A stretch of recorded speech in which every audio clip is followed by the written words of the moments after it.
Kris Hanna, Mayor of Marion, reporting on this week's General Council meeting at Marion.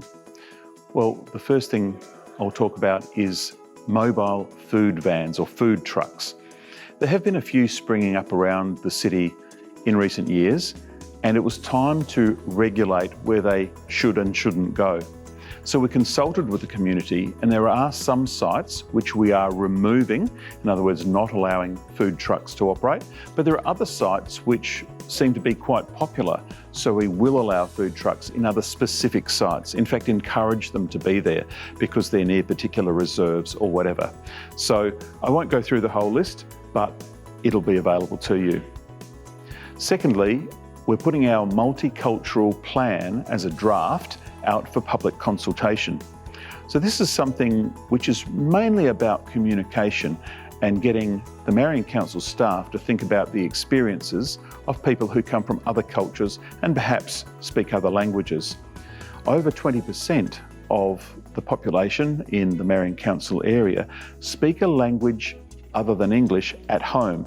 Now that doesn't mean they can't speak English, but it does show that we have a lot of different cultures in our community. So why wouldn't we want everyone to participate, everyone to understand the services we can offer? That has to be a good thing. So that'll be out for consultation for a few weeks.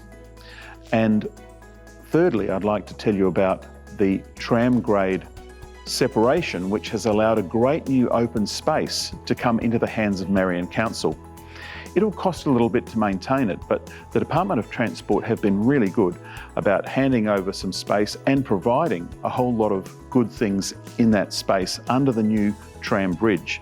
For example, a basketball practice area, a public toilet, a junior playground, and lots of area for seating and just enjoying greenery.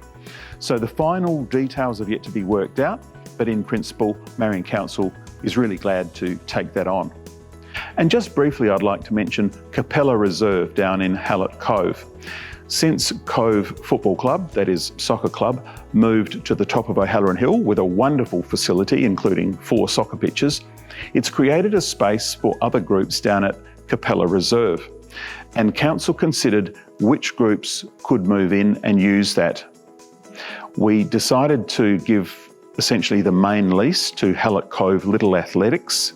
They'll be able to use the grassed area there, but there's room there to share it with the Shadow Park Cricket Club and also the Sturt Marion Thunder Soccer Club.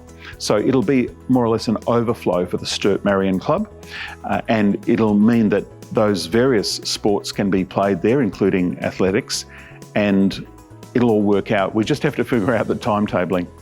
Finally, just an interesting note of concern. Marion Council, apart from all of the wonderful sports clubs, has a number of community halls, and many of these are run by volunteers, which is absolutely wonderful. It saves ratepayers money, and it means that locals are looking after their own facilities. However, things have become more and more onerous for volunteers, and we had a deputation, that is a presentation from one of the committees this evening at the council meeting. So councillors are understanding there's a problem here. We need to support these hall volunteers, hall committees better. We just haven't quite figured out how to do it yet. So that's something that we'll be addressing over the next month or two. And that's all from Marion Council this week.